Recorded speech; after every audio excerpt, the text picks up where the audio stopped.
Of all the interviews I've watched, that's your spot. Yeah, I have one other spot, but this is a preferred spot. Where is that? You in a bathroom?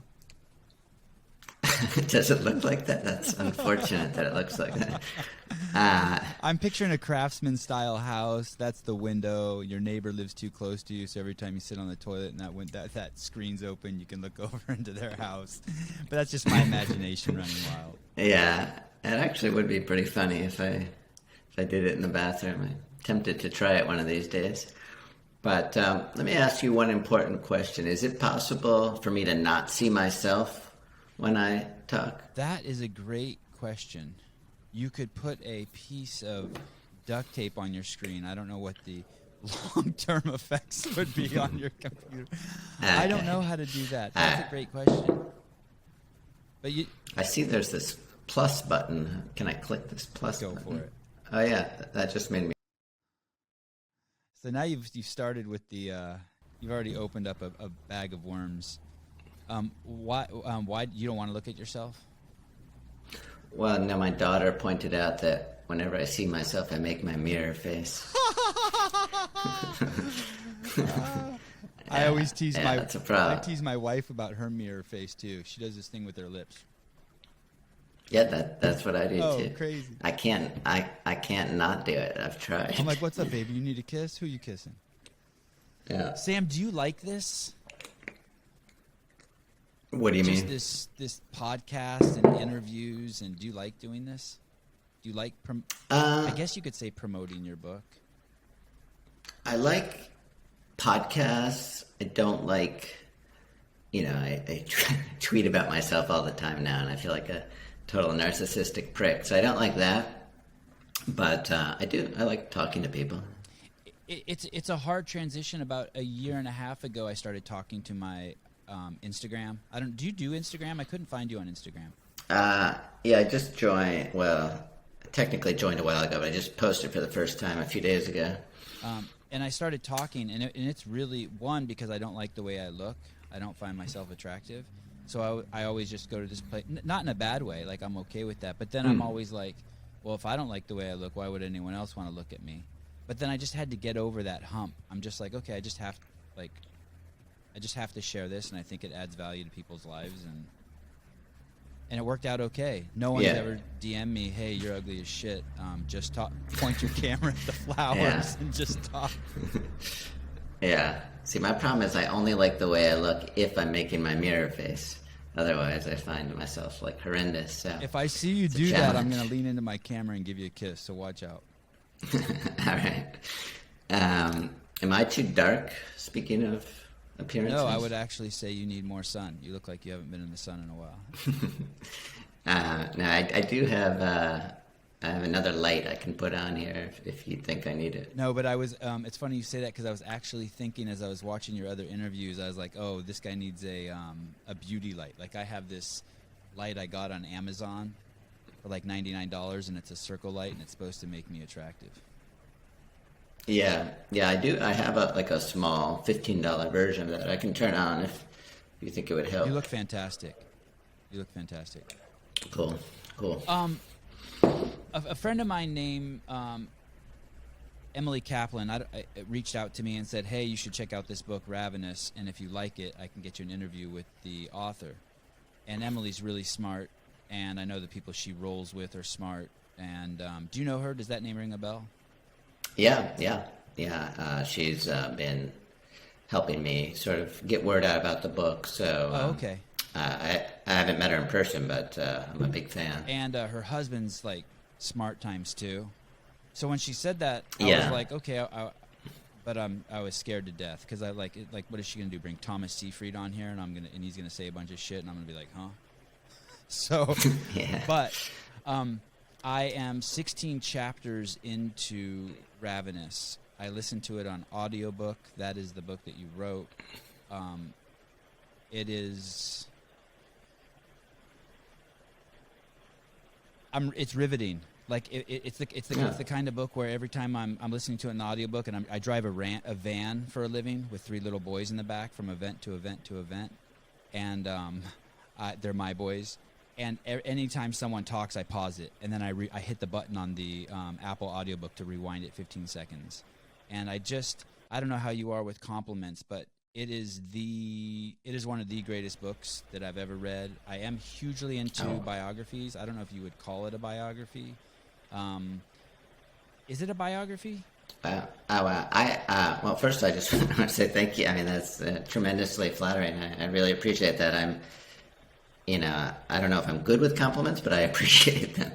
I actually don't call it a biography. Other people do, but that's never how I envisioned it. Because my goal wasn't to capture every aspect of Warburg's life so much as to use his life as a frame to tell a story about cancer. But, ideally, I hope that it functions like a biography, but it's not comprehensive in the way a biography might be. And how did you stumble upon Otto Warburg? How did you first hear his name? Yeah, I'll answer. By the way, we haven't officially started, have we? Always, we started. We are 6 minutes in. Okay, wait. So everything I've been saying has actually been part of the podcast. Yes, our bathroom talk, your mirror face. Okay. All right. Now now that I know that we're on, I have to. People like you because you're vulnerable already. People love you already. You're vulnerable already. Okay. All right. I thought this was like the green room chat, but anyways, Warburg. By the way, everyone always thinks that. That's how all my podcasts start. 10 minutes in, someone's like, "So we're going to do this?" I'm like, "No, what are you talking about? We're doing it." Yeah, it's actually a really good trick. Okay. So your question was about how did I find out about Warburg? Yeah, like Otto Warburg. The book Ravenous is it's a little too simplistic to say this, but it's about a Nobel Prize winner, Otto Warburg, who lived in Germany during World War I and World War II. He was born there, son of a great physicist, or just a remarkable life and an insane contribution to the world. And I'm just wondering, I remember how I first heard about him, and I'm super curious how you first heard about him.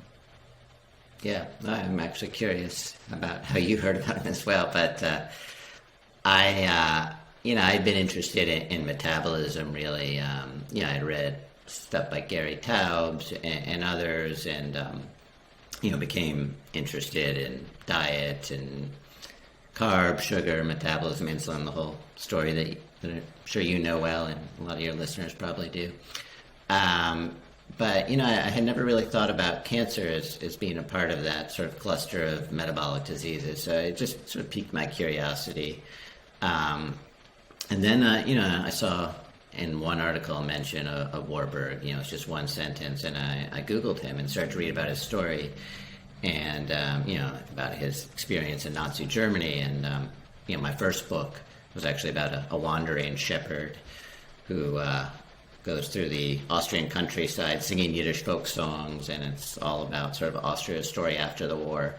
So suddenly once I saw, Warburg's story and this Holocaust story, I realized that, this larger story had everything that I was interested in at the time, the history, the Holocaust studies, and then all the metabolism and cancer research that I was interested in. So it just struck me as an opportunity to put all my interests together when I read about Warburg. And I'm still, even after writing about him for 5 years, I'm still sort of fascinated by him as a character, and sometimes feel like I haven't entirely figured him out. And I think that's what you want as a biographer of sorts, is as a character who fascinates you, that feels like a mystery. Are you Jewish? Yes. In one of your interviews, someone said something. I can't remember what they said, but they said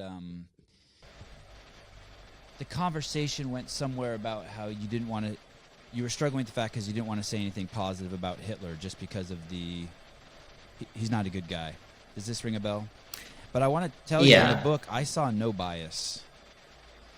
And I don't think there ever needs to be a bias about characters. And when I read it, I thought everything was just matter of fact. You were never like, and then the despicable tyrant Hitler entered the room. I mean, it was never like that. It was so refreshing just to read it as just journalism. Like, I didn't get a hint of that, by the way. I thought whatever you did or whatever you had to push down or hide or bury, you did you did an amazing job at that. Thank you. I really appreciate that.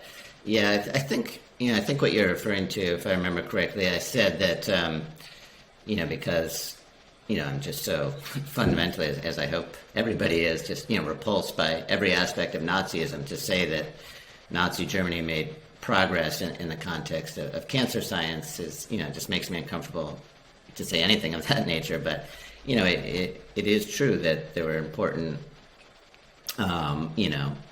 discoveries about cancer during the Nazi period, and it's not entirely surprising either, because they inherited one of the best scientific establishments in history. German science was at the top of the world, and even though they immediately chased out a significant percentage of their greatest scientists, those who were left were still at the top of the cancer world, and they were obsessed with cancer. So it's not surprising that they made some progress, particularly in the context of prevention and screening. 15, 16 years ago, I started working for a company called CrossFit, which was founded by a gentleman named Greg Glassman. I don't know if you've ever met Greg, but he has a ginormous brain. I often refer to him as part Einstein, part Tupac, and part Ernest Hemingway. He is a tour de force of a brain, and he would always talk about Otto Warburg. I would hear that name come out of his mouth over the 15 years once a month. Really? Wow, I didn't know. And yeah, I've never met him. And the line in your book that really stuck with me, and I shouldn't say there were a lot of lines, was when you reference the fact that Warburg discovered that cancer cells consume 10 times the amount of glucose as regular healthy cells. And that was really my takeaway of everything Greg Glassman would say also about Otto Warburg. That should have set the whole world on fire, in my opinion, when he said that. Yeah, no, I'm just like... It really is.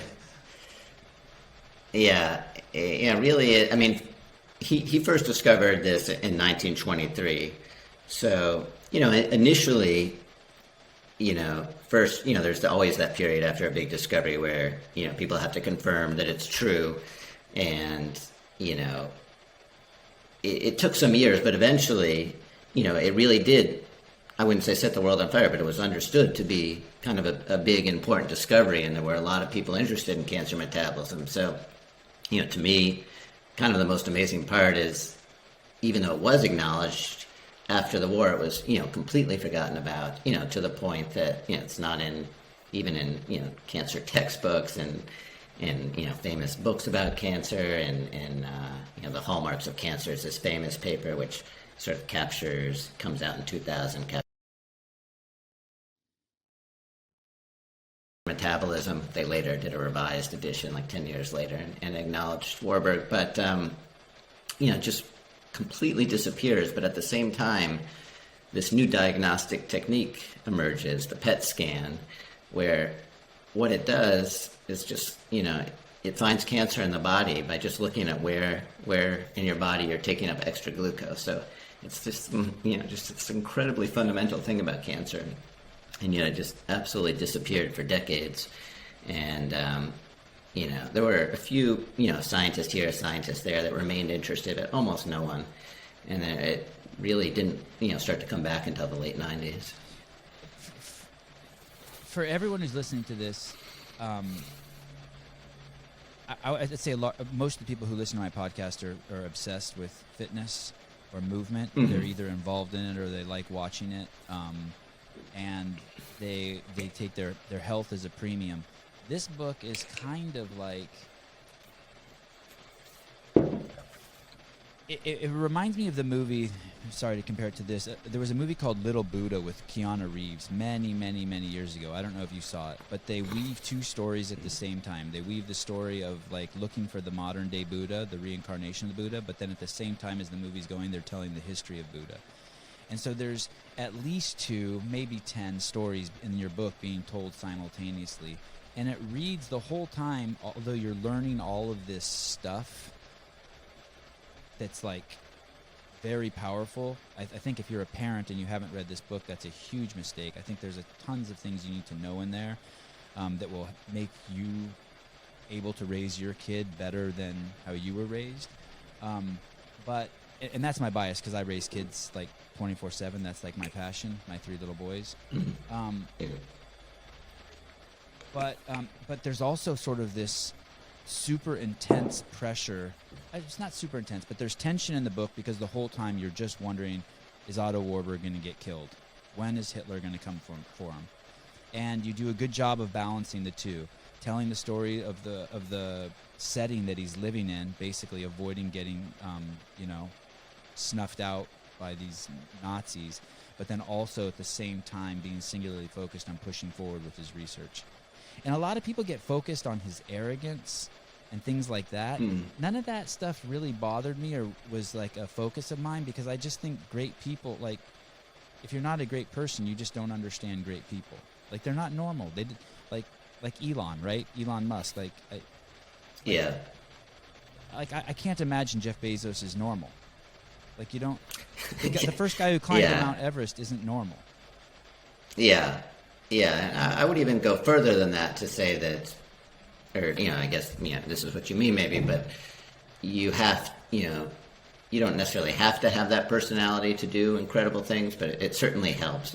Warburg's tremendous arrogance allowed him to just take on experiments that nobody else was doing or thought they could do. If he didn't have the right tool, he didn't just move on to the next thing. He sat down and invented the tool that he needed to measure certain metabolic processes. So he just assumed greatness. But he also grew up in a house that was filled with Nobel Prize winners. So that was just his assumption that he was going to be part of that community. And he was intent on making a great discovery. He believed that he would, and he did.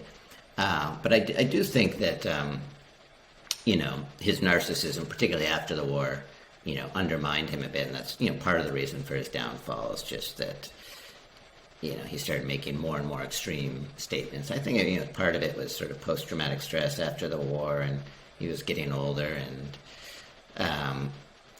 but if he had just kept it in check a little more after the war, I feel like it would have helped his case. Sam is not understating that he was in a home surrounded by geniuses. If he were, imagine if Sting was your father, the musician, and every day, Crosby, Stills, and Nash were there, or the Rolling Stones came over. I mean, his house literally was like that. One of the first times I heard about Warburg is Greg gave me a letter. He said, "Hey, read this." And I read this letter, and I didn't know who was writing the letter, and you talk about this in your book. And the letter is coming from a man writing to another man, and he's like, basically, I knew that the letter was to Otto Warburg, and the letter said, "Hey, buddy, you need to get off the front lines of World War I. You have a lot to contribute to this world." And as I get to the bottom of the letter, it says, "Sincerely, Albert Einstein." And I'm like, holy shit. Can you imagine being a soldier out on the field of war, and all you want to do is fight and defend your country, and Albert Einstein tells you you're too smart to be fighting on the front line? Yeah, it's really incredible. Einstein was very close with Warburg's father, who was an incredible physicist and, helped provide experimental proof for some of Einstein's theories. So he said that, Warburg's father was his favorite physicist. He really loved him. So Einstein wrote that letter to Warburg, I think as a favor to Warburg's parents. And what I love about it is that he knew enough about Warburg to flatter him that, if he was going to get him to get out of the war, he had to tell him how great he was and how important he was. So it was the perfect letter to get Warburg to come home. And then, sure enough, Warburg listens, or seems to listen. We don't have his response, but he does, in fact, return from World War I. It's in 1918, shortly before the end of the war. But it's possible that Einstein's letter saved his life. And then, 5 years later, he makes this incredible discovery about how cancer cells use glucose. So I like to think that, Einstein has a role in this story, too, that if not for Einstein, maybe we don't get Warburg's discovery. And, I'm sure somebody would have made the discovery in a matter of time. But, nevertheless, I think Einstein is a hero in this story as well. Would you say that Warburg was the godfather of photosynthesis also? I wouldn't use the word godfather, partially because I never use the word godfather. Okay. But he deserves to be better known for that as well. I would say that he made revolutionary discoveries in terms of understanding photosynthesis, in terms of modern science. Sort of taking the new understanding of energy that came from Einstein and his own father, and using that to understand photosynthesis, as opposed to kind of the older methods that have been used to study. He sort of modernized the study of photosynthesis. Have you read David Epstein's book Range? No. Have you heard of that book? No. So I read that book right before I read your book. I don't want to misrepresent it, but it's kind of like a Malcolm Gladwell type book, like a pop psychology book. It's a fun book. It's a great book. And basically the premise of the book is should you be a specialist or should you have a wide variety of skills? Oh, yeah, I did hear about that. It's a fascinating book. And it goes, the opening paragraph or the introduction basically compares Tiger Woods, who had a golf club put in his hand at 10 months, versus Roger Federer, the tennis player who played all the sports and then finally in his 20s specialized in tennis, or something like that. I might be mischaracterizing it, but I think I have the spirit of it right. Mm-hmm. And then it goes into musicians, talks about jazz musicians who are formally trained versus those who aren't, and then scientists, and it basically says all this stuff. So when I started reading your book, I had that bias, right? That was like fresh in my brain. And in your book, there's a woman. I think her husband died of cancer, and she was wealthy, and she offered to basically fund the Warburg research empire, but she said it had to be specific in cancer research. And I believe his response was, "Ma'am, I can't do that because the person who finds the cure for cancer will not be a cancer specialist."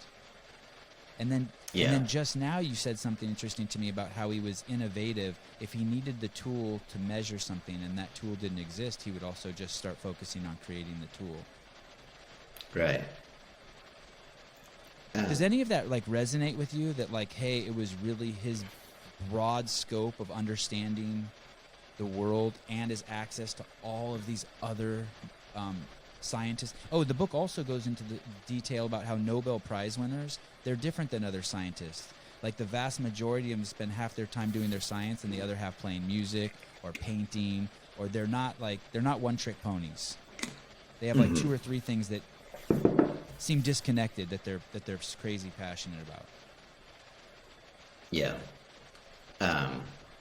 So what's the question? Did you see Warburg as an eclectic man? Did you see him? Did you see any artist side in him? Did you see, what made him innovative? What made him different than the other scientists? That he was able to connect things, and that he realized that a cancer researcher is not going to become, a specialist in cancer research is not going to be the one to find the cure for cancer. Was there anything else that you saw that validated that you can think of? Yeah, I mean, he was interested in a lot of things. He was very well read. He was an equestrian. He rode horses every day. He played music. He grew up in this German environment where, they expected excellence, and he went to a school where he had to learn Latin and Greek. So he was very cultured, and but as a scientist, he was very, very he studied biology and biochemistry, or his work, it was in, biology, biochemistry, but he was very influenced by the physics of his father and Einstein, and saw himself really as someone who took physics and applied it to biological processes. And I think it explains a lot about his work and how he saw the world. He was, living through a time when Einstein and Max Planck and the other people that were in his house growing up were sort of reducing everything to universal laws and fundamental principles. And he saw, when he's studying photosynthesis or respiration, that these, they work in opposite directions, but it's all, fundamentally linked. He didn't see, one time he was talking about photosynthesis and respiration. He said, it's really just the same stuff. And, people were amazed that he was doing discoveries in two different fields, but he didn't see it that way. But, it gets into an interesting debate. A lot of people push back against fundamental principles in biology, say, yes, it works for physics and for fundamental chemistry, but when you start getting into biology, it's too messy. You can't reduce things to, simple principles. And there's some truth to that. I'm sympathetic to that argument, but I think that the pushback is sometimes too strong, that the embrace of complexity and understanding cancer, which is an extraordinary complex disease, is important, but at the same time, when you embrace complexity in that way, you're overlooking the role of, glucose, or, these excess glucose consumption. Like, how is that missed? Warburg himself said that, these endless stream of what he called miscellaneous discoveries, has a way of blinding us. And I think that's true.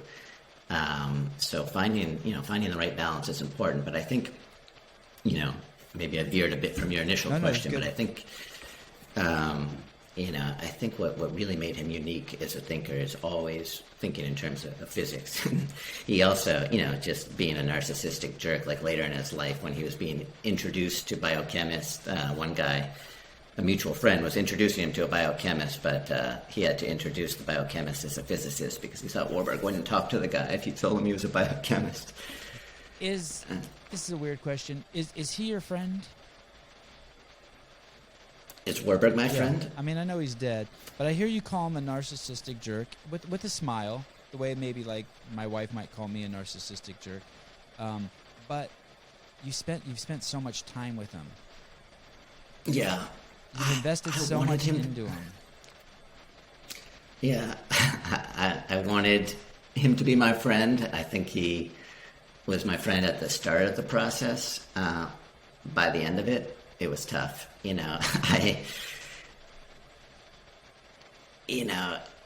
To me, as a Jew and as somebody who, grew up and learned about the Holocaust and, became, like many Jews, a big part of my understanding of history and a big part of my identity, that, Warburg is a very complicated figure in that context. He clearly, was repulsed by the Nazis, and, I love that he provoked the Nazis again and again. And I don't blame him for staying. As I talk a lot about in the book, he had a lot of good reasons to stay in Nazi Germany, and he didn't see what was coming, but many people didn't.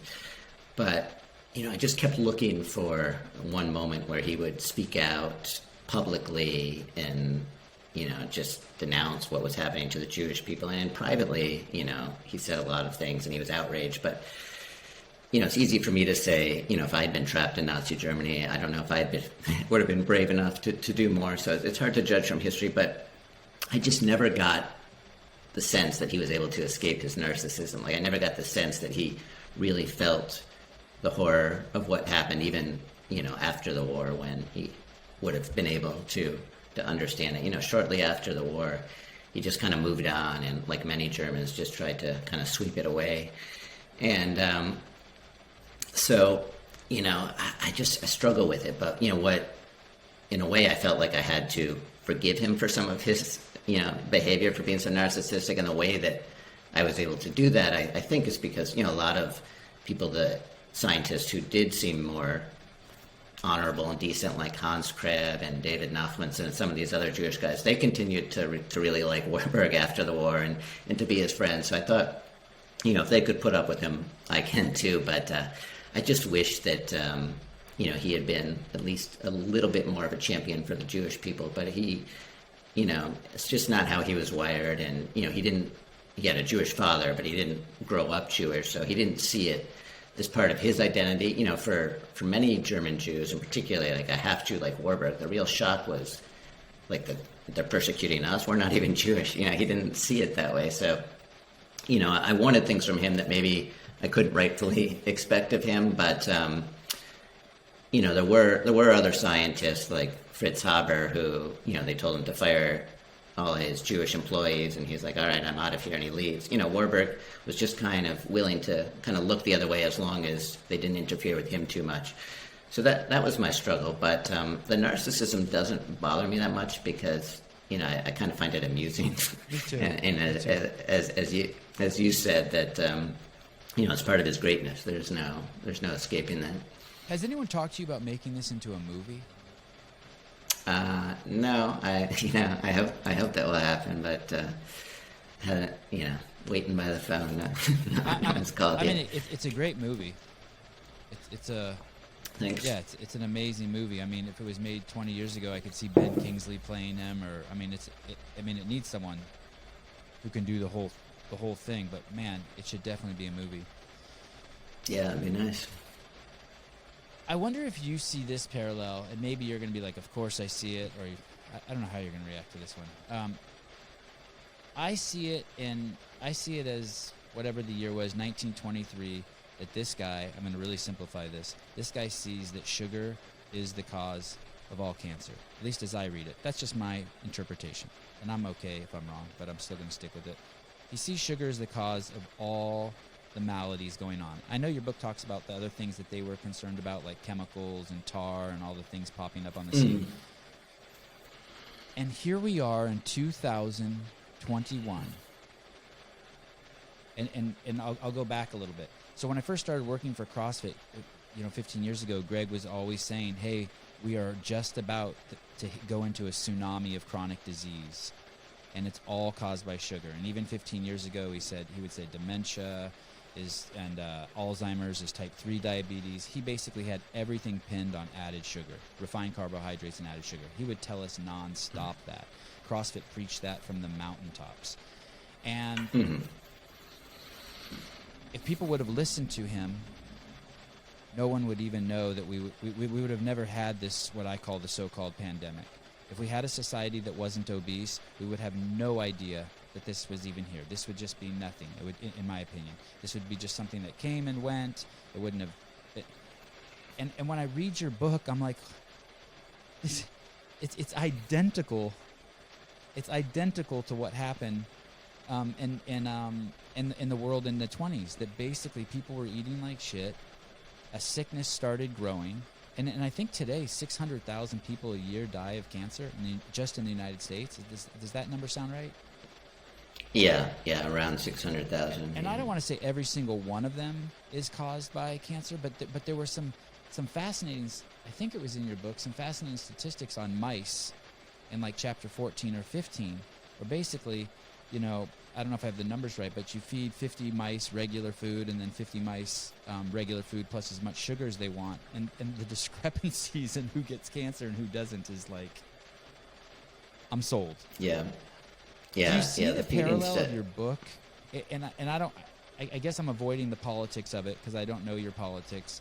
But do you see the parallel between what was happening in Nazi Germany in cancer and diet and the lack of recognition of what seems so obvious to what's happening right now? That like everyone's looking for a solution over here when the solution is right here?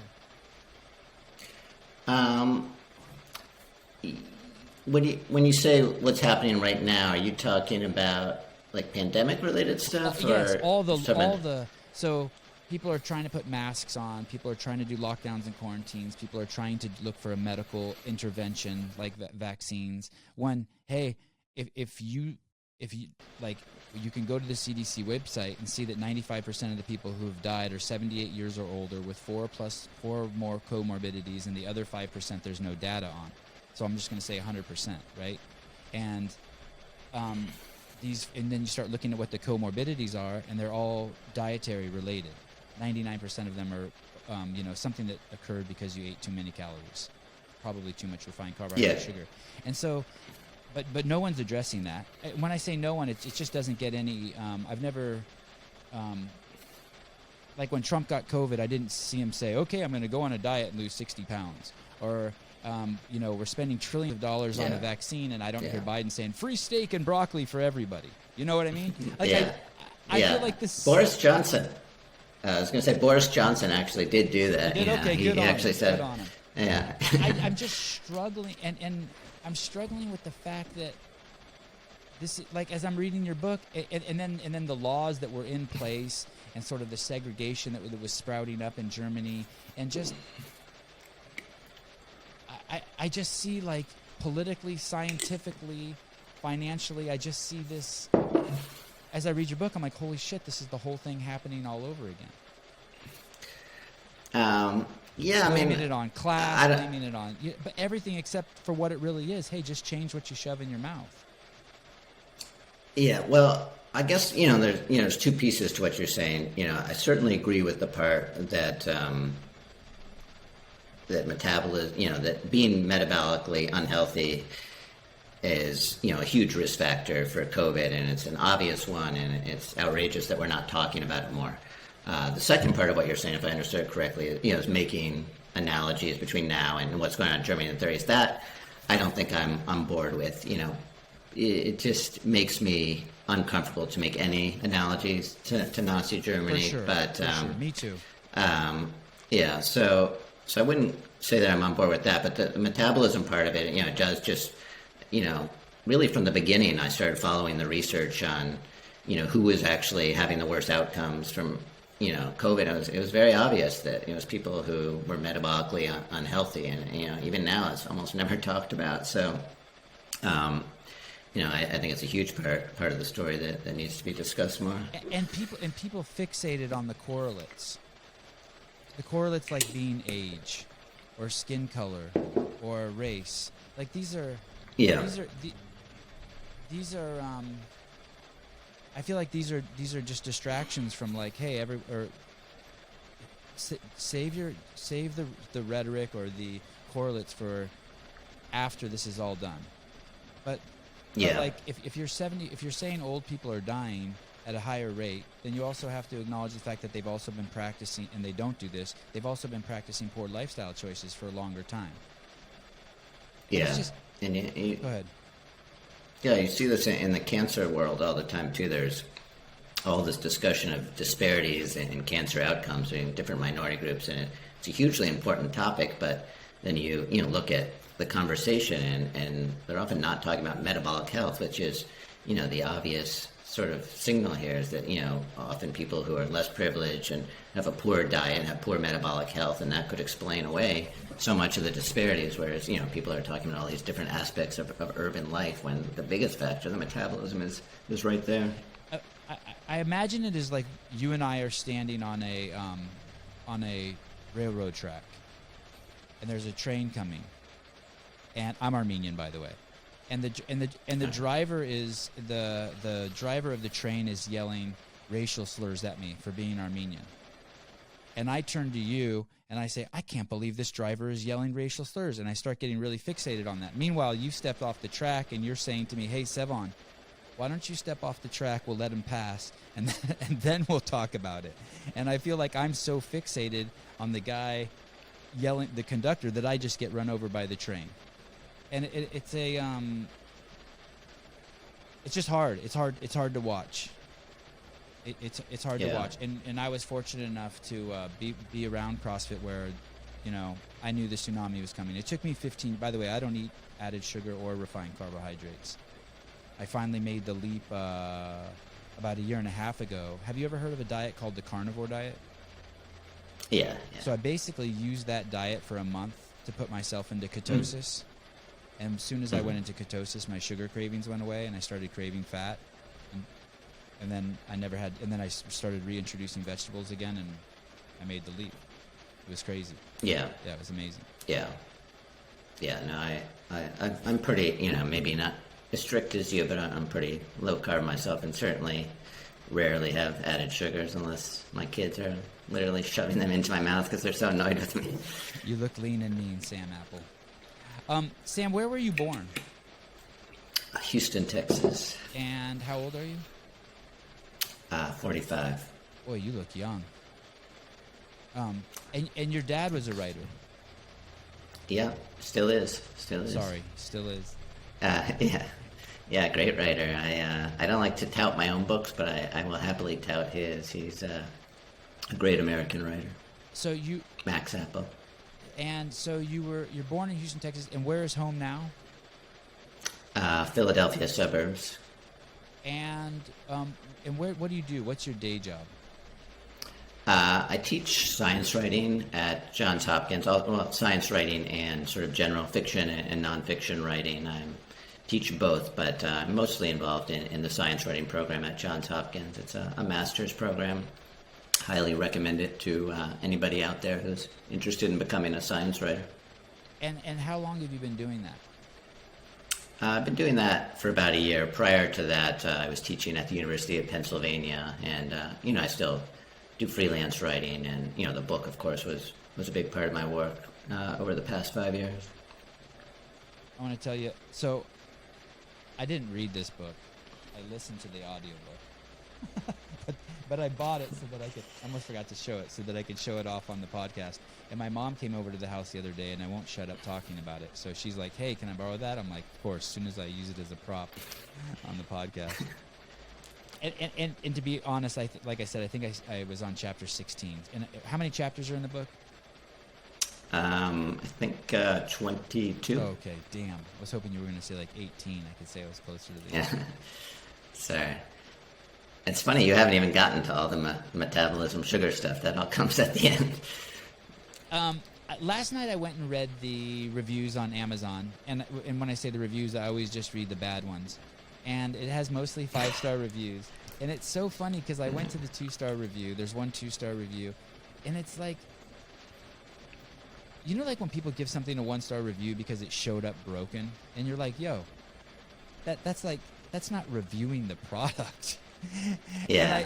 And the only bad review about the book is so clearly that the guy who was, do you read the reviews? Yeah, I shouldn't, but I usually do. The review on Amazon is the guy, it's because there was something in the book that he wanted that wasn't in there. And I just find that like that's not a bad review. If you were looking for a recipe on how to bake vegan bread and Sam didn't put it in the book, that's not his fault. That doesn't make it a bad book. That means that you were looking in the wrong fucking book. Yeah, it's very frustrating, and just it's human nature that you focus on the bad ones more than the good ones. But it's part of the bargain if you're gonna write a book and put it out there and ask people to read it. I just accept that that's part of the process. You have to deal with it. I realize I'm making a presupposition here. When did you realize it was a good book? I feel arrogant in even responding to that, but tap into your inner Otto Warburg. Yeah. I think for me, it may have been that I weave kind of what you might call a mini biography of Hitler throughout the book. I wouldn't call it a biography, but just little snippets about Hitler. And I think for me that was a turning point. That I saw that I had a way to tell Warburg's story and also to tell a little bit of Hitler's story, and then to show how they collide. It just felt like a more complicated project. I didn't know if I could pull it off, but this, what I call a braided narrative, where you have one story and then another story and weaving them together, So to me, it was like realizing that I could do that, and then, it took a tremendous amount of trial and error. But once I felt that that the stories came together and that the structure of the book was, fundamentally sound, then I started to feel good about it. So even before it came out, before other people started reading it, you gave yourself some internal validation? Yeah, I think I did.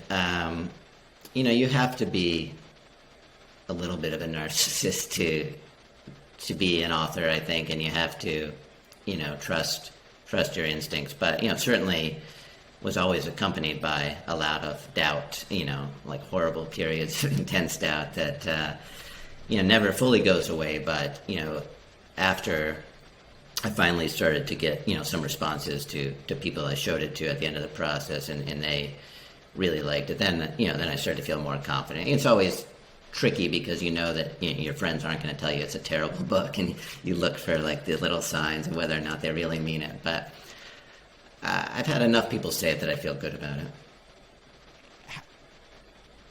It is, how many pages is this book? Well, you said it was 22 chapters. Is there a longer version? Is there a version that's 40 chapters and your wife read it and is like, yo, Sam, you have to cut out 18 chapters? No, but there was a lot of stuff in the early drafts that, and didn't belong in the book, and that I cut out. And then I thought I had cut almost all that stuff out, but then I, gave it to my editor, who was really great, and he cut, a bunch of other sections. I think a big challenge for me is, I've been doing a lot of magazine writing, and so initially I thought I had to start every chapter with like a really engaging story of some kind that would draw the reader in, and I did still try to do that, but I sort of forgot about the fact that this is not a magazine article, it's a book, and that each chapter has to flow naturally into the one before. So I had to go back over the whole thing, and I'd spent months, if not over a year, probably working on these elaborate introductions, and I ended up cutting most of them because they broke the narrative thread. Like, I had like 3 pages about the assassination of the Archduke of Austria, and I got it down to like 3 sentences. Yeah, that's painful. I've made a lot of documentary films, and it's a 2-hour and 15-minute masterpiece, and then you see people yawning until you cut out 45 minutes of it, and it's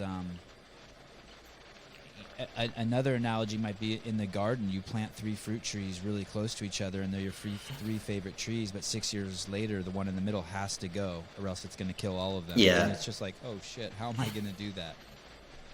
Yeah, it's a very painful process. In my writing workshops, we call it killing your babies, and it's never easy to do, but it's usually necessary. What? And even the stuff that I keep, I end up going over it and over and over again. So much of the writing is just rewriting.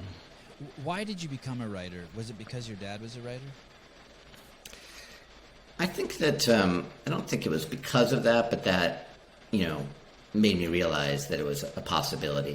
To a lot of people, it might seem like an unlikely career choice, but I always knew, seeing my father do it, that it was an option. But I didn't set out to do it. If anything, he was an acclaimed writer, and it was a little intimidating to go into the field. Actually, Warburg, I think, went into biology and biochemistry because his father was an acclaimed physicist, and that was his way of distinguishing himself. So I like to joke that my great rebellion was going into nonfiction, because my dad was a fiction writer primarily.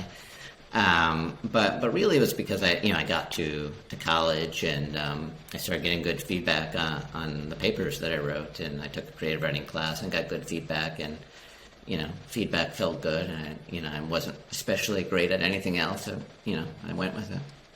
What was his response when he read the book? My dad's? Yeah. He loved it, and I was, that to me mattered more than anything. It's once, you asked me before, like, when did I know it was good, or I would say, when I was glad that I did it, or when I was fully satisfied with it, was when, my dad read it and responded, because, he tells me the truth. I showed it to him at an early stage, so I still had time to revise it, and he didn't suggest many changes. He thought it was really working, so that was enormously gratifying to me. We are incredibly close. He lives a few blocks from here, and my mother died when I was relatively young, so I was really raised by my father, and we had a very close relationship, so it's very meaningful to me that he read it and liked it. Do you have siblings? I do. I have 3 sisters, an older sister, and then 2 younger half-sisters. And your dad, wow. Your dad basically raised all you guys. Yeah, well, he raised my sister and me, my older sister and me, and then he later remarried and raised 2 additional children with my stepmother. Is your sister a writer also? She is, yeah. My older sister, Jessica Apple, is actually a great writer, and runs a diabetes magazine called A Sweet Life, which everybody should check out. It's really good and fascinating stuff about low carb nutrition. And she knows more about a lot of this stuff than I do. So, A Sweet Life. Check it out. So your 2 worlds kind of collided with this book. Yeah, it's very interesting because it wasn't coordinated. We didn't get into it at the same time. We just both became interested in it. Clearly, something in our disposition, lends itself, I guess, to about it. I just followed my interests, and we ended up in the same place. Yeah, what a cool thing. She must be so excited. It's like you finally stepped into her world, her brain. Now whenever you guys hang out and have dinner, you talk, now you have like a ton to talk about, right? Yeah. You know, all we do is talk about metabolism. You know, it's annoying for everybody else in the family. I noticed on your Twitter that you've become a little bit, somewhat of a. I only looked at, I don't know, looking back a couple months, but you've become somewhat of an activist. I was wondering if you were like that before. The specific things would be like the things around chocolate milk, what kids are being fed. Some of those tweets, I was like, wow, he's really going out there. I mean, that shit is dangerous to say now. Yeah, I feel dangerous isn't the right word. It can get you punished, get your hand slapped. Yeah, it's kind of tricky because you know, as a journalist, you know, sometimes I do stories where I really have to be entirely unbiased, and you know, I don't like to show my hand too much or show my, you know, opinions, but I've kind of decided that you know, when it comes to metabolism stuff, you know, that it's pretty clear already where I stand, and you know, the sugar stuff is just so outrageous. You know, we now have 55 U.S. representatives calling for more sugary milk in schools. I mean, it's just disgusting, and I feel like, you know, if it makes me an activist to speak out against that, then I guess I'm an activist. But or maybe just a good dad. Maybe you're just a good father. Yeah, I think about it like I wouldn't want my kids to do it, so why should these kids who rely on these government lunches have to do it? You know, it's really so upsetting. So, you know, I try to present myself in most contexts as a journalist who's just telling stories, but I guess I am slowly stepping into the activist role a little bit. How many kids do you have? I have 3 kids. Oh, holy cow. And how old are your kids? Yeah. They are 15, 12, and 12. Oh, you have twins. Yeah. So I have a 6-year-old and 2 4-year-olds. Oh, wow. So, yeah, very, very similar. Wow, that's crazy. It gets easier. How many books have you written? I've written 3 books for adults. And how many books for kids? 2, but I'm not talking about those as much. You don't want to talk about them, or you're not talking about them? Yeah, I prefer not to. Okay. I did... I shouldn't have brought it up. I don't know why, but I said for adults. It's my fault. I'll finish on this and then I'll leave you alone. I did buy the book, and I think it arrives today on Amazon, The Saddest Toilet in the World. Oh, man, you went there. All right. It's the greatest. I was trying to avoid what it. An amazing title for a book. I can't wait. That's like, that is, I can't wait. Okay, I'll leave you alone. Yeah, I will say now that you went there that it's actually... Well, all right. I'll just let it go. But you know, I just don't want that to distract from the seriousness of my other messages. But it is fun to do. No, I don't think it does at all. And I watched all of your interviews, and I have to tell you that as much as I'm interested in the book, I'm more interested in you as a person. It's just how all my interviews go. People think I'm just like, what the heck makes Sam Apple tick? Yeah. Well, you're good. You're good at drawing it out, because I've said more in this interview than I plan to or that I usually do. And I watched the CBS interview, and I was very, very frustrated with they never even mentioned the word sugar, I don't think, in the interview. I think they said something about Otto was focused on the consumption of nutrients that the cancer cells consume, or some shit like that. And I wanted to... I'm riding the assault bike, working out, watching this with my headphones on, and I think I got a better workout because it got me angry. Yeah, well, I think they cut that part when I was talking about, but later when it gets to Lewis Cantley, the cancer researcher, I think they got the sugar in at that part of it. I think so.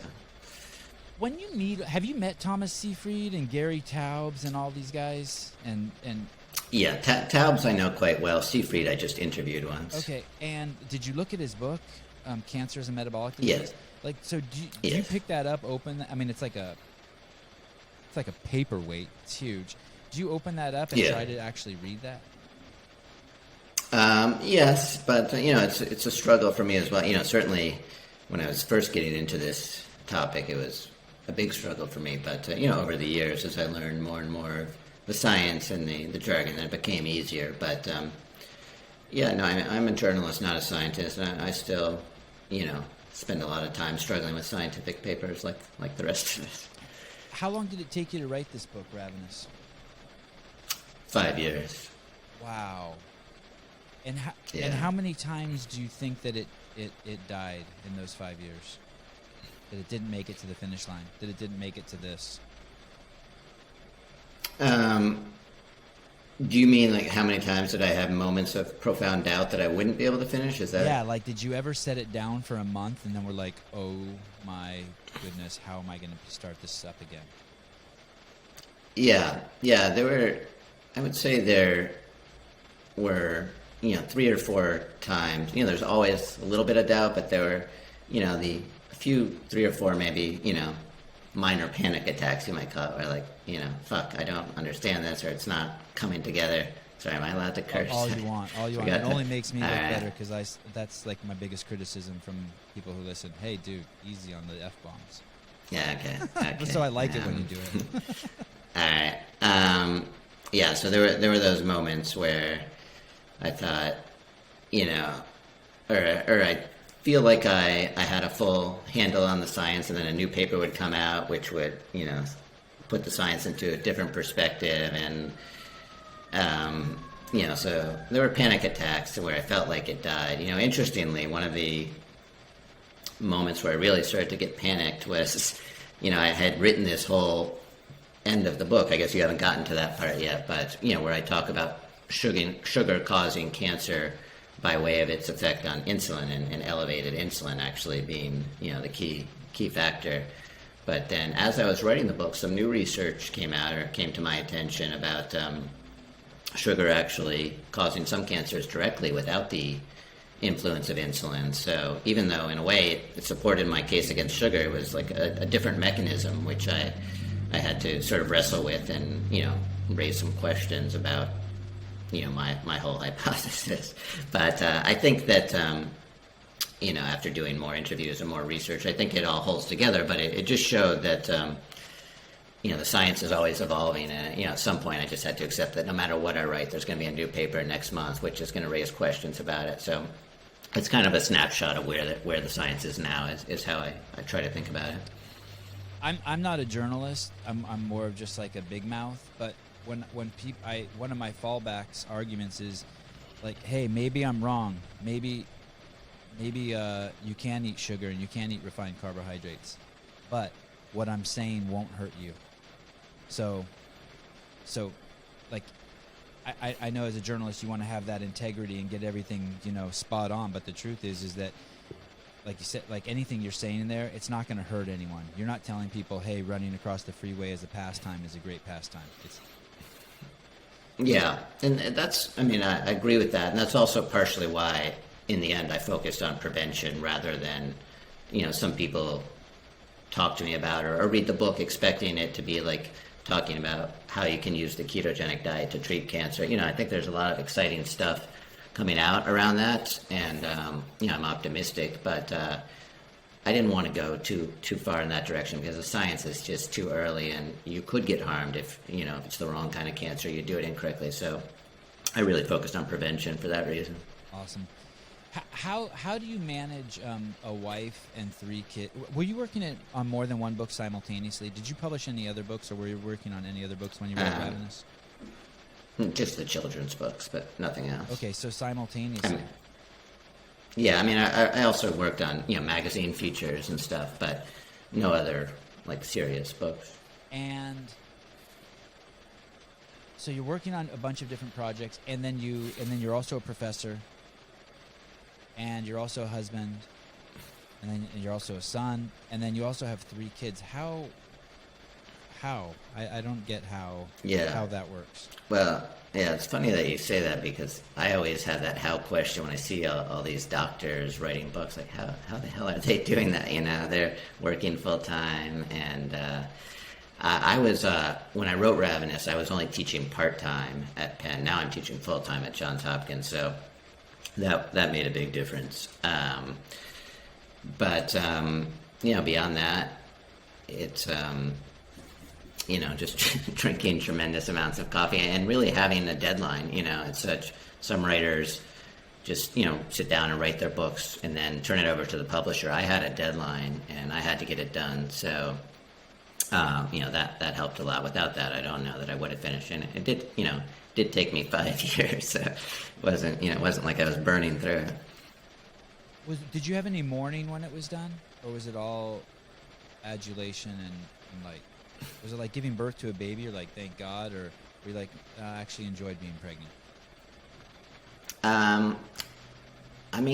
The writing is laborious and difficult, but there were times when it was also really exciting, particularly, sort of becoming something like a historian for the first time, and the excitement of digging through archives and making discoveries.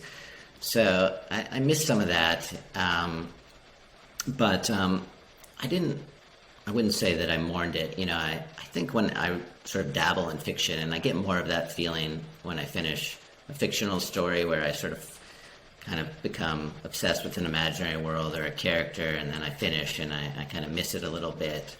But with nonfiction, there's so much research and fact-checking and stuff that I didn't sort of have that type of emotional connection to the writing process in the same way that I do with fiction. But I do miss the excitement of digging through these archival letters and finding exciting things. When I saw Tim Noakes congratulated you. Yeah, he's been really supportive. I'm very grateful for that. Did you know him during the entire time you were writing the book? No, I still don't know him at all. He's just like this very generous stranger on Twitter. I know he's a famous scientist and a very influential figure. I'm just very grateful that he keeps tweeting about it. Yeah, if Tim Noakes tweeted something to me like, "Hey, Sevan, great podcast," I'd ride that high for a month. Yeah, that was awesome to see. Yeah, he's been really generous. I'm really grateful. There's an interview you do. It's on YouTube. You're reading from one of your books. It's kind of funny because it's one of my other favorite subjects too, and it's about circumcision. Wow, you're covering everything. Wow. What book is that from? It's from my second book, American Parent, which is it's about the first year of my son's life. And what I decided to do for that book is to sort of do a journalistic account of raising my son during the first year, and then along the way interview all sorts of parenting experts and look into the history of parenting practices, and to try to kind of weave the two together, weave my experience in with the history of science. So, you were asking me about the structure a little bit of Ravenous. I think that was kind of a warm-up for this, finding ways to kind of blend two different types of narrative together. And it was also my first time really starting to write about science a little bit, because I started looking into why we believe certain things about, how children turn out and how they're raised. So I, the book wasn't widely read, and I'm still kind of bitter about that, but I do think that, really prepared me to write Ravenous in a lot of ways. Is that I'm gonna show you how dumb I am right now. Is that book available in audiobook, American Parent? No, sadly no. Yeah, I hope so, that one day. How am I gonna read it? I have friends, whenever I tell them I'm reading this book, they're like, "Shut up, you don't read." I'm like, "Okay, so I'm listening to this book." Yeah, nah. What did you know? So that's when you read that, that's a true story. That story you're telling in that reading of your book is a true story. You actually went out and searched for your Moyle and found him and stayed the night at his house. Yeah, it's a true story. It's kind of fascinating because, I mentioned before my father is a fiction writer, and, he's a humorist, a satirist, and one of his more famous short stories is about a guy who is stuck in... he's doing a type of therapy which was popular in the 70s and maybe 80s, where you try to go back to your birth. It's like a form of psychoanalysis where you go farther and farther and back to your birth, and the character can't get all the way back to his birth because he's stuck on the 8th day. That's the name of the short story, the 8th day, his circumcision. And I swear that people... Understandably so. Understandably so. so my father's written this story, and then I hadn't thought about that because, when he wrote that when I was a little kid, and I hadn't really read a lot of his fiction as an adult. And then I had this idea, well, if I'm writing about all these different practices related to childbirth, and, why not write about circumcision as well, because I was having a son and we're Jewish, and, I wanted to investigate the history. So I thought, I'm interviewing all these experts, why not interview my own Moyle? Because I knew he was still alive. But then I realized, I was acting out my dad's short story. And my dad's story, the guy goes and talks to his mom. I hadn't even thought about it until after the fact. I'm sure, it influenced me, but it was really, life imitating art. And so, I went and hung out with my Moyle. He's a great guy. He's over 90 now, but still not circumcising, but still going strong. Was it? Did you see any absurdity in the fact that you were asking him if he remembered? I mean, there's some in that. The piece you read. It's like 7 minutes long, and I was just dying laughing because of just the absurdity. You're asking him if he remembers you, and then to try to refresh his memory, you showed him a baby picture of yourself, and to me, just all babies look the same. Yeah. Was that? I mean, did you really think? And I couldn't even tell if it was a true story. So that is a true story. Did you think anything about what you were doing was absurd? Yeah. No, I mean, Or did you do it because it was absurd? Well, I mean, both. I was writing a mostly serious book about child rearing, and I'm interested in circumcision in terms of it's a very strange practice. Like how this became such a central part of Jewish religion and history, and so the absurdity wasn't driving me to do it, but I appreciate the absurdity in the book. I hope it is meant to be funny. So I recognize the absurdity, but that wasn't the goal in itself. But if I can weave in some absurdity along the way. I also write in my spare time. You asked me like other things I do. I write little humor pieces like for McSweeney's, or I did one for the New Yorker, Shouts and Murmurs. I enjoy these little kind of humor pieces. Have you seen the movie? I think it's called American Circumcision. No, I haven't seen that. It's on iTunes. You should check it out. I think it's on iTunes. Or maybe it's on Netflix. I can't remember. But I saw it. I promise you, a lot of people will not want to watch it. It's a big dose of just reality. Yeah. In your I'm not sure I want to watch it. But it's fascinating. It's fascinating. It is really, really fascinating. My favorite part is also when you ask them, when you talk about where do foreskins go, like you're looking for the graveyard for foreskins, and he basically said he just throws it on the ground and stomps it on the ground with his cow. Yeah, that's kind of depressing. There's got to be something illegal, medical toxic waste. Yeah. I love too that they call he had done a lot of East Coast transplants, so they called him the Yankee Clipper. That was his nickname in Houston, where he was circumcising. Yeah. I'm so surprised that this interview ended up here. I didn't see that coming. Oh, some of my favorite topics are circumcision and overconsumption of sugar. Yeah. There was a story I wanted to share with you that I thought you would find fascinating. It's I wish I would have said it when we talked about people who are experts won't find the cure for the right cancer. It's going to have to be someone who has can see the bigger picture. And it was a story that Greg's told me before, but basically the Tabasco company, the company that makes Tabasco sauce, they put out a contest for they wanted to sell more Tabasco sauce, so they were looking for a slogan or something, and they basically put out a contest with all of their employees saying, hey, enter this contest and tell us how we can sell more Tabasco sauce. What can we do? And so all these people turned in all these submissions of different ads and campaigns and catchy slogans and tunes. And then the winner would get $1 million. Well, the winner, and I think you're old enough to remember this, I'm 49 and I remember, the winner, his solution to selling more Tabasco sauce was to make the hole in the top of the bottle bigger. And it had nothing to do with marketing. Yeah. And because, do you remember as a kid, you'd shake it and you couldn't get it out? And then now if you check it out now, you can just turn it upside down. Yeah. And it pours out. And so as I was remembering that story as I was reading your book, and that was one of the things I was like, oh my goodness, yes, this is like someone just thinking just totally out of the box. Yeah. And they got the solution. So I kind of tied that to Otto Warburg. What's next for you? I'm not sure. Yeah. But You get to retire from teaching when this thing becomes a movie? I really love teaching, so I don't think that I will. But maybe do a little bit less.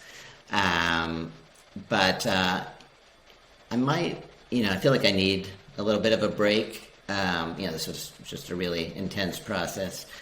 I do have some ideas about another sort of project that would combine some of the metabolism stuff with another interesting historical character.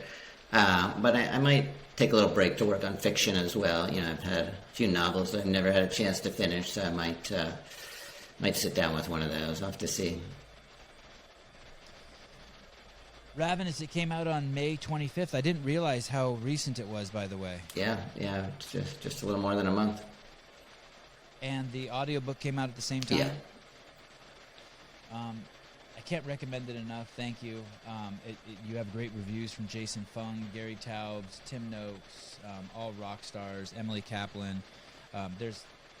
Congratulations. Thank you. I mean, and more importantly, what resonates with me as a little Armenian boy, the fact that your dad liked it.